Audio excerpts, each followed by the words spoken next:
السلام علیکم. Welcome to Shah group educational channel. This is Zakariya Sheikh. امید کرتا ہوں بچوں آپ سب خیر و عافیت سے ہوں گے.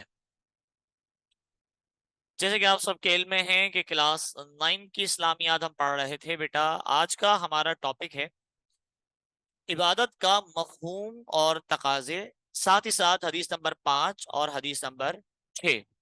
گزشتہ کلاس میں ہم نے پڑھا تھا رسالت محمدی کی خصوصیات، اور ہم نے ساتھ میں یہ پڑھا تھا کہ سلسلہ نبوت کو ختم کرنے کی کیا وجوہات ہیں. آج آپ کو عبادت کسے کہتے ہیں، عبادت کے تقاضے کیا ہیں، اور حدیث نمبر 5-6 انشاءاللہ پڑھائی جائیں گی. چلتے ہیں لیکچر کی طرف بغیر کسی تاخیر کے. دیکھ لیتے ہیں کہ آج کے لیکچر میں ہمیں کیا کیا ملنے والا ہے. سب سے پہلے عبادت کے لغوی اور شرعی معنی پڑھائے جائیں گے. اس کے بعد عبادت کے تقاضے. اس کے بعد ایک آیت ہے قل ان صلاتی و نسکی و محیای و مماتی للہ رب العالمین. اس آیت کا ترجمہ آپ کو دیا جائے گا. ہر بار کی طرح اس بار بھی ہم بورڈ کے پوائنٹ آف ویو سے آگے بڑھ رہے ہیں. ایم سی کیوز سب سے پہلے آپ کے ساتھ ڈسکس کیے جائیں گے. اس کے بعد سیکشن ڈی یعنی مختصر سوالات. مختصر سوال میں پہلا سوال آپ کا ہوگا عبادت کے لغوی اور شرعی معنی. دوسرا سوال ہوگا عبادت کے چند تقاضے. اس کے بعد قل ان صلاتی و نسکی و محیای و مماتی للہ رب العالمین کا ترجمہ آپ کو انشاءاللہ پڑھایا جائے گا. ساتھ ہی ساتھ بیانیہ سوالات. پہلا سوال عبادت پر تفصیلی مضمون آپ کو سمجھایا جائے گا. اس کے بعد عبادت کے عام زندگی پر اثرات، اور اس کے بعد عبادت کی اہمیت اور افادیت آپ کے ساتھ انشاءاللہ شیئر کی جائے گی. کرتے ہیں آج کا لیکچر شروع. وہیں دوسرا ٹاپک حدیث نمبر 5 اور 6 کا. وہاں پر آپ کو حدیث نمبر 5 کی تشریح اور ترجمہ، حدیث نمبر 6 کی تشریح اور ترجمہ، ایم سی کیوز مختصر سوالات کے جوابات حدیث نمبر 6 کے حوالے سے، علم کی دو حیثیتیں کون کون سی ہیں اس کا جواب آپ کو دیا جائے گا انشاءاللہ. سب سے پہلے بیٹا عبادت کی اہمیت اور افادیت میں پہلا ٹاپک ہے عبادت کا معنی اور مفہوم.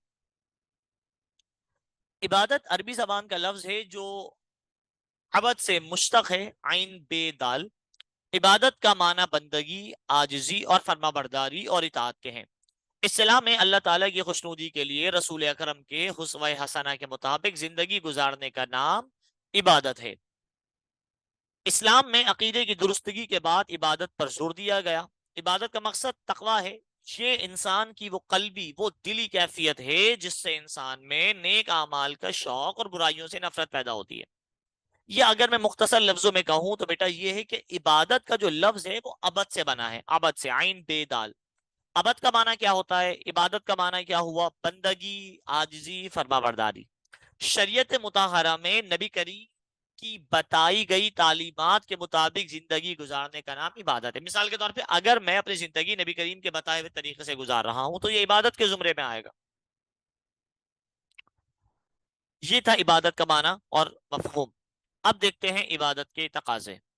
اللہ تعالیٰ کے تمام احکامات کو دل سے ماننا اور عمل کرنا بہت زیادہ ضروری ہے.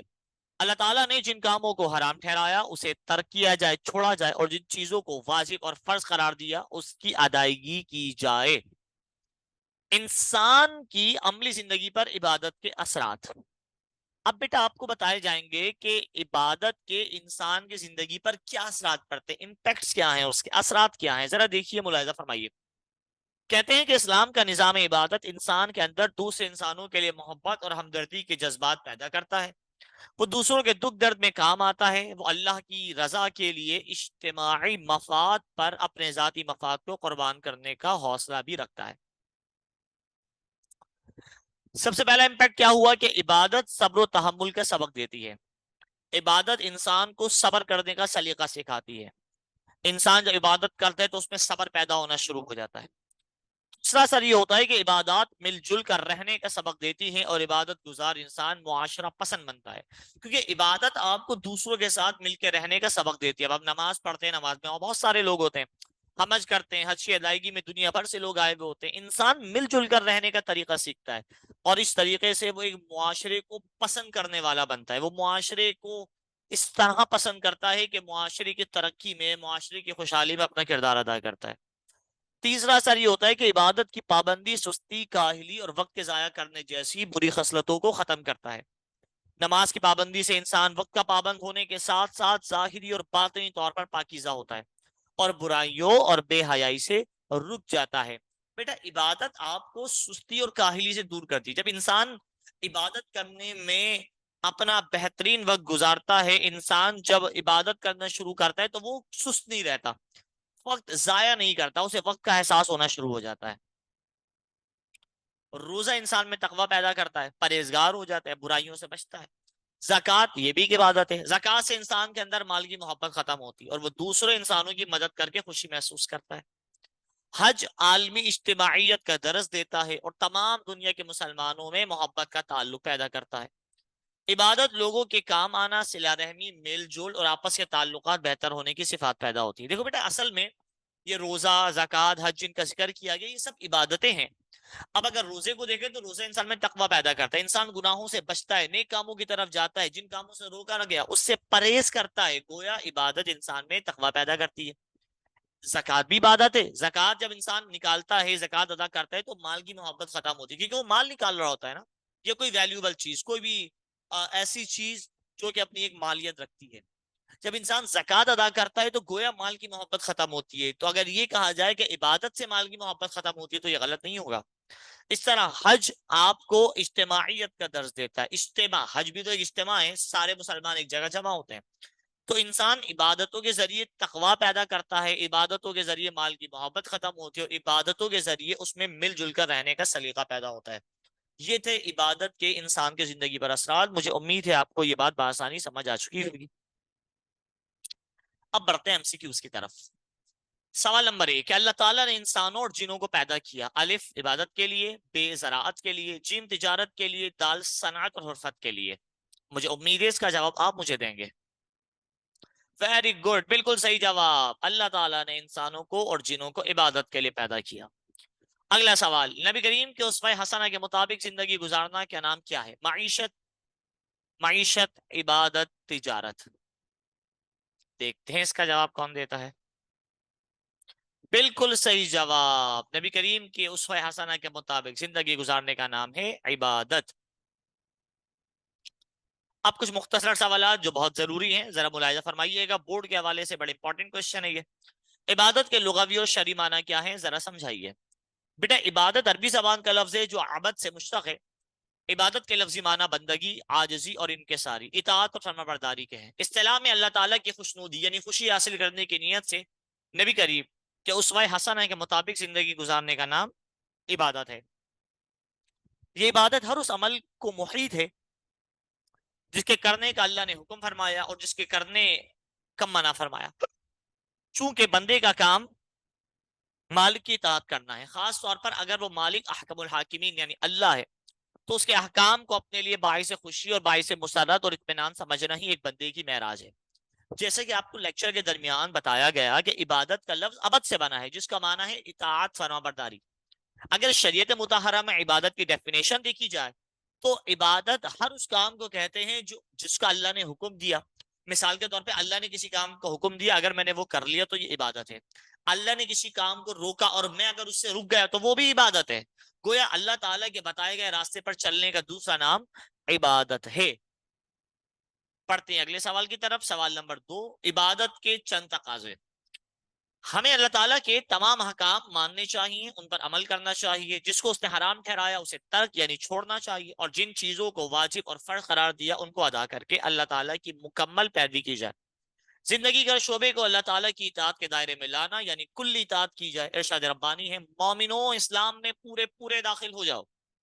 اب دیکھو عبادت جو ہے نا وہ آپ سے تقاضا کرتی ہے کہ اللہ نے جس کام کا حکم دیا وہ کام کریں، جس کام کو منع کیا اس کام سے رک جائے، آپ اللہ کی مکمل پیروی کریں۔ عبادت اس بات کا تقاضا کرتی ہے کہ ہم اللہ رب العزت کے تمام احکامات کو جیسے اس کا حق ہے ویسے پورا کریں۔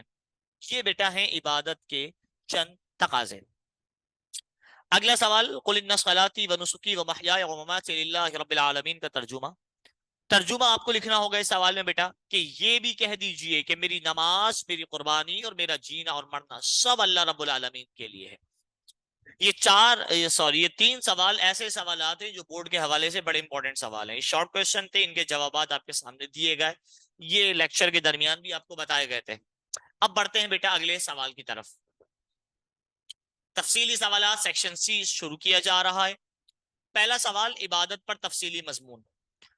کہتے ہیں عبادت کا معنی مفہوم. پھر دوبارہ وہی بات جو لیکچر کے درمیان بتائی گئی, شارٹ میں بھی آپ نے اس کو پڑھا کہ عبادت عربی زبان کا لفظ ہے جو عبادت سے مشتق ہے.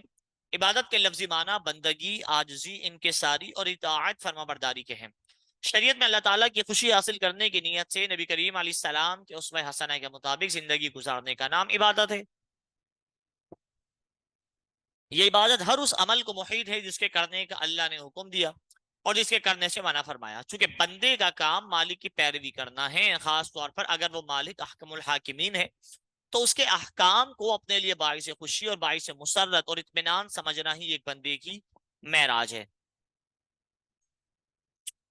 عبادت کی اہمیت اور افادیت. اسلام میں ایمان یا عقیدے کی درستگی کے بعد سب سے پہلے عبادت پر زور دیا گیا. عبادت اللہ تعالیٰ کے ساتھ براہ راست رابطہ اور تعلق, قرب الہی کی عملی صورت ہے. ارشاد ربانی ہے کہ میں نے جنوں اور انسانوں کو اس لیے پیدا کیا کہ میری عبادت کریں. دوسرے مقام پر ارشاد ہے کہ اے لوگوں اپنے پروردگار کی عبادت کرو جس نے تم کو اور تم سے پہلے لوگوں کو پیدا کیا تاکہ تم اس کے عذاب سے بچو. اس آیت سے عبادت کا مقصد تقوی ہے جو کہ دل کی پاکیزگی, روح کی صفائی اور عمل کے اخلاص کے بعد کی منزل ہے. یہ انسان کی وہ دلی کیفیت ہے جس سے نیک اعمال کا شوق اور برائیوں سے نفرت پیدا ہوتی ہے. قرآن کریم میں ارشاد ربانی ہے قل ان صلاتي ونسكي ومحياي ومماتي لله رب العالمین. یہ بھی کہہ دیجئے کہ میری نماز, میری قربانی, میرا جینا, میرا مرنا سب اللہ کے لیے ہے. اور ہر روز ہر نماز میں مسلمان بار بار صراط مستقیم, سیدھے راستے کے لیے دعا کرتا ہے. مذکورہ آیت میں صراط مستقیم کا مختصر جامع خاکہ پیش کر دیا گیا جو اسلامی زندگی کی روح ہے, اسلامی معاشرے کی جان ہے. آیت میں بتایا ہے کہ مسلمان کا ہر سانس, ہر قدم اور ہر کام اللہ کے لیے ہوتا ہے, کسی غیر اللہ یا اپنی خواہش نفس کے لیے نہیں. اور یہی مسلمان کی زندگی کا مقصد اور منشا ہے. بیٹا دیکھو, عبادت کا مفہوم تو آپ کو سمجھ آ گیا کہ عبادت کا آسان مطلب کیا ہے کہ اللہ نے جس کام کا حکم دیا وہ کام کرو, جس کا منع کیا اس کام سے بچو. عبادت کا فائدہ کیا ہے اور عبادت کی اہمیت کیا ہے؟ دیکھو بیٹا, پہلے عبادت کی اہمیت سمجھو. اللہ رب العزت نے قرآن میں انسان اور جنات کی پیدائش کا مقصد عبادت کو ٹھہرایا. اللہ کہتا ہے کہ میں نے جنوں اور انسانوں کو صرف اس لیے پیدا کیا تاکہ وہ میری عبادت کریں. یعنی ہماری پیدائش کا مقصد کیا ہے؟ عبادت. تو عبادت کی اہمیت سمجھ آ رہی ہے کہ ہمیں پیدا ہی عبادت کے لیے کیا گیا ہے. اور اگر افادیت دیکھی جائے, فائدہ دیکھا جائے, تو عبادت کا فائدہ یہ ہے کہ ہمارا اللہ رب العالمین کے ساتھ براہ راست ڈائریکٹلی تعلق بنتا ہے, کنیکشن بن جاتا ہے. ہم اللہ رب العزت کی بارگاہ میں جب ہم نماز کے لیے کھڑے ہوتے ہیں تو گویا ہم اس کی بارگاہ میں کھڑے ہو رہے ہیں, ہم اس کے حضور جا کر کھڑے ہو رہے ہیں. تو عبادت کا فائدہ یہ ہے کہ آپ کا اللہ کے ساتھ براہ راست ایک تعلق بنتا ہے جس کے ذریعے آپ کا دل مزید پاکیزہ ہوتا چلا جاتا ہے. اب بڑھتے ہیں عبادت کے تقاضوں کی طرف. ہمیں اللہ تعالیٰ کے تمام احکامات ماننے چاہیے, ان پر عمل کرنا چاہیے, اور جس کو اس نے حرام ٹھہرایا اسے ترک کر دینا چاہیے. جن چیزوں کو واجب اور فرض قرار دیا ان کو ادا کر کے اللہ تعالیٰ کی مکمل اطاعت کی جائے. زندگی کے ہر شعبے کو اللہ تعالیٰ کی اطاعت کے دائرے میں لانا یعنی کل اطاعت کی جائے. ارشاد ربانی ہے مومنو اسلام میں پورے پورے داخل ہو جاؤ.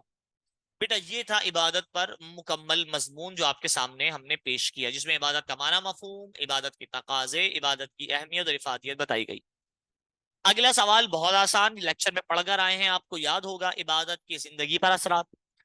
آئیے دیکھتے ہیں عبادت کے عملی زندگی پر اثرات. اسلام کا نظام میں عبادت انسان میں دوسرے انسانوں کے لیے محبت اور ہمدردی کے جذبات پیدا کرتا ہے. اس لیے ایک مسلم دوسرے لوگوں کے ساتھ محبت اور الفت رکھتا ہے اور ان کے ساتھ ہمدردی کرتا ہے اور انہیں دکھ سکھ میں کام آتا ہے. اس طرح یہ عبادات ان کے ساتھ ہمدردی کرتا ہے اور انہیں دکھ سکھ میں کام آتا ہے. اس طرح یہ عبادات صبر و تحمل کا سبق بھی دیتی ہیں اور ساتھ ساتھ اللہ تعالیٰ کی رضا اور اجتماعی مفاد کے لیے اپنی ذاتی مفاد کو قربان کرنے کا جذبہ بھی بیدار کرتی ہے. دیکھو, انسان پر عبادت کا پہلا اثر تو یہ ہے کہ وہ لوگوں کے ساتھ محبت کرتا ہے. اسلام کی بتائی گئی عبادات پر جب انسان عمل پیرا ہوتا ہے تو اس کو دوسرے مسلمانوں سے محبت ہوتی ہے, الفت ہوتی ہے, وہ سب کے ساتھ ہمدردی کا جذبہ رکھتا ہے, وہ دکھ سکھ میں کام آتا ہے. ساتھ ہی ساتھ اس میں صبر اور تحمل جیسی صفات پیدا ہو جاتی ہے. وہ ملک کے لیے, قوم کے لیے, اسلام کے لیے اپنے ذاتی مفاد کو قربان کرنے کا جذبہ بھی رکھتا ہے. یہ ہیں عبادت کے انسان کی زندگی پر اثرات. مجھے امید ہے آپ کو بآسانی یہ بات سمجھ آ چکی ہوگی۔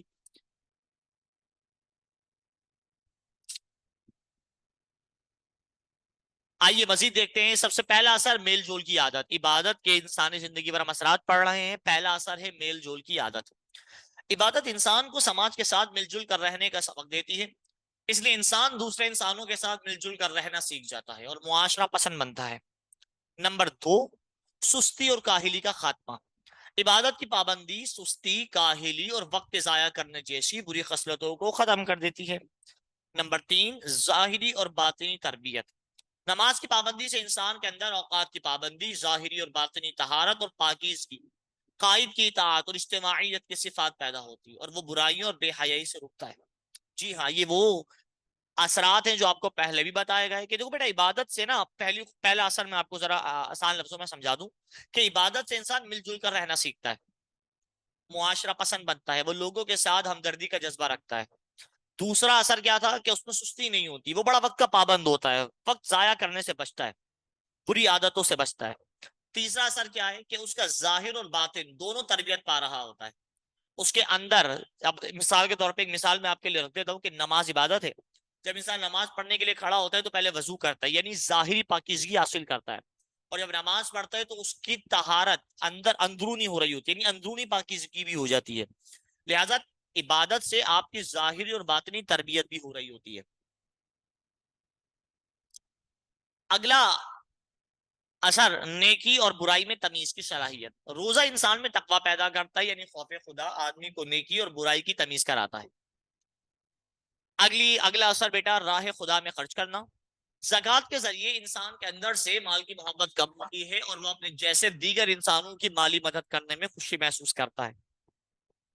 عبادت سے جیسے کہ آپ کو بتایا گیا تھا کہ مال کی محبت ختم ہو جاتی ہے، مال خرچ کرنے سے پھر وہ اکتاتا نہیں ہے، مال خرچ کرتے اللہ کی راہ میں خرچ کرنے سے پیچھے نہیں ہٹتا وہ۔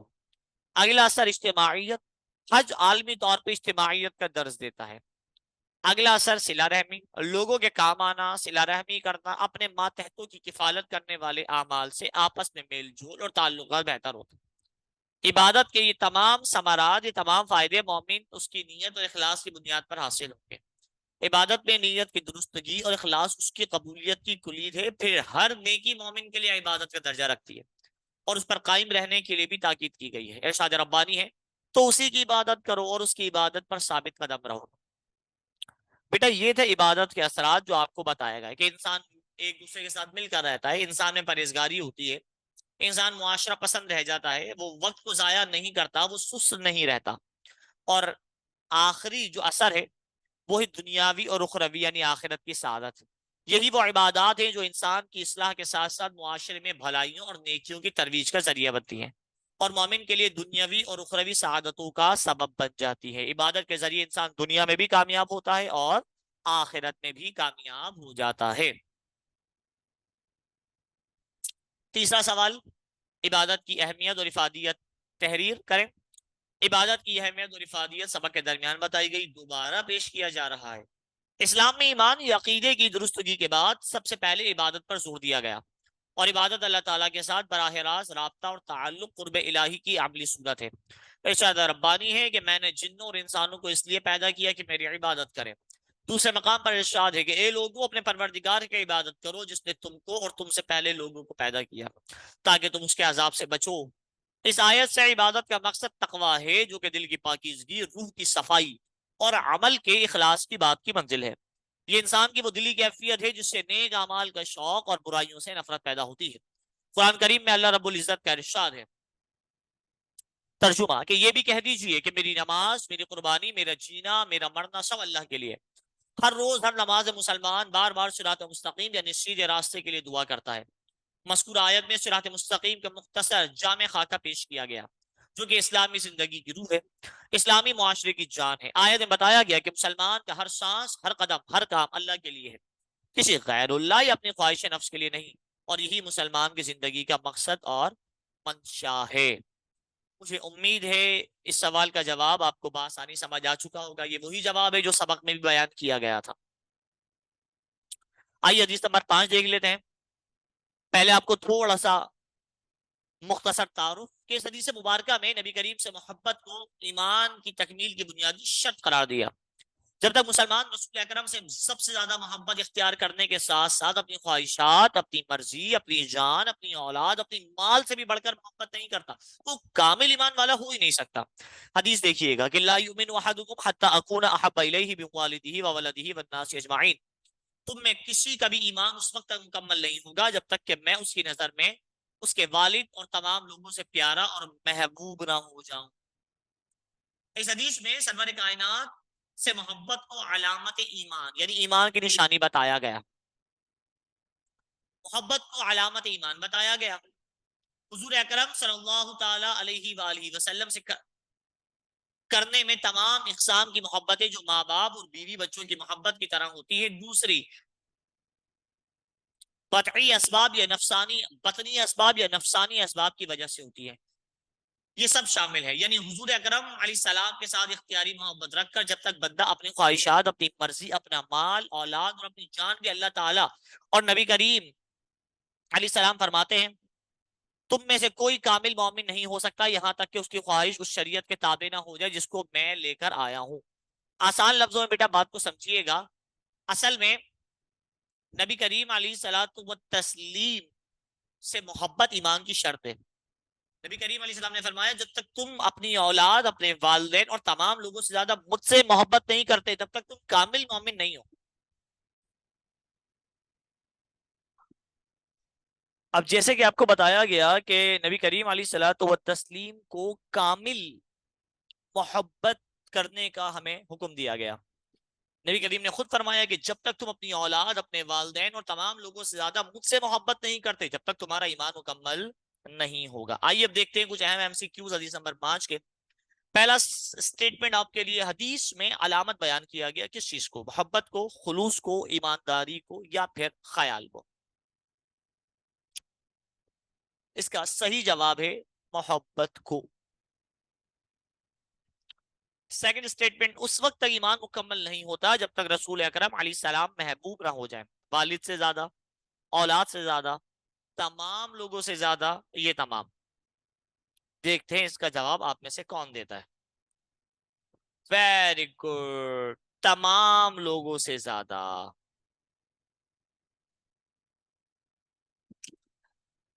اب حدیث نمبر 6 آپ کے سامنے پیش کی جا رہی ہے. حدیث طلب العلم فریضۃ علی کل مسلم. ترجمہ، علم حاصل کرنا ہر مسلمان پر فرض ہے. اب مسلمان مرد اور عورت دونوں مراد ہیں. تشریح، اس حدیث میں علم کی اہمیت اور فضیلت بتائی گئی ہے. موجودہ زمانے میں ہر قسم کی معلومات جاننے اور ہر طرح کے علوم اور فنون کے بارے میں دسترس رکھنے کو علم سے تعبیر کیا جاتا ہے. البتہ ابتدائی اسلام میں علم سے خاص طور پر قرآن اور حدیث کا علم مراد لیا جاتا تھا جس کے ذریعے اپنے خالق اور مالک کا قرب حاصل ہو سکے اور ہر اچھے اور برے کی پہچان ہو سکے تاکہ اعمال بجا لانے کی کوشش کی جا سکے اور معاصی یعنی گناہوں سے اجتناب یعنی پرہیز کیا جا سکے. اس حدیث مبارکہ میں علم کی اہمیت اور فضیلت بتائی گئی ہے اور ہر طرح کے علوم اور فنون پر دسترس حاصل کرنے کو علم سے تعبیر کیا جاتا ہے. بنیادی طور پہ علم کی دو حیثیتیں ہیں، فرض عین اور فرض کفایہ. فرض عین، ہر آدمی خواہ مرد ہو یا عورت اتنا علم ضرور سیکھے جس کے ذریعے وہ بنیادی عقائد، حلال حرام، پاک اور ناپاک، اپنی ذمہ داریوں کو پہچان سکے. جبکہ فرض کفایہ دین کا مکمل علم حاصل کرنا اور دنیاوی علم کا حصول فرض کفایہ ہے، یعنی چند لوگ حاصل کر لیں اور علم پر عبور حاصل کرنے کے بعد اسے دوسرے لوگوں تک لازمی پہنچائیں.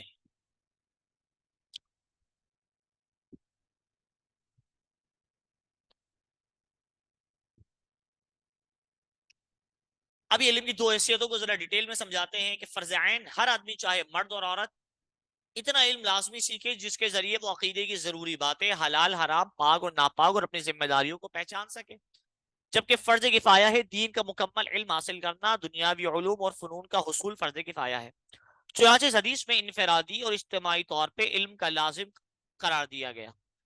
اس میں مردوں کے ساتھ عورتیں بھی شامل ہیں تاکہ وہ آئندہ کی نسلوں کی تربیت اسلامی خطوط پر کریں تاکہ اسلام کا مطلوب سال معاشرہ تکمیل پا سکے. لہٰذا ہمیں علم حاصل کرنے کی کوشش کرنی چاہیے تاکہ اس کے ذریعے مفید اشیاء کو حاصل کرے اور مضر یعنی نقصان دہ چیزوں سے پرہیز کرے تاکہ فلاح دارین حاصل ہو سکے. حدیث پڑھائی گئی آپ کو، اس کا ترجمہ بتایا گیا، اس کی تشریح بتائی گئی. اب چلتے ہیں ایم سی کیوز کی طرف.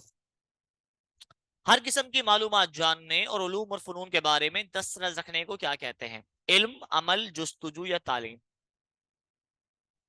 اس کا صحیح جواب ہے بیٹا علم۔ علم کی حیثیتیں کتنی ہیں؟ 2، 4، 6 یا پھر 5؟ آپ دیں گے اس کا جواب۔ ویری گڈ، بالکل صحیح جواب، علم کی 2 حیثیتیں ہیں۔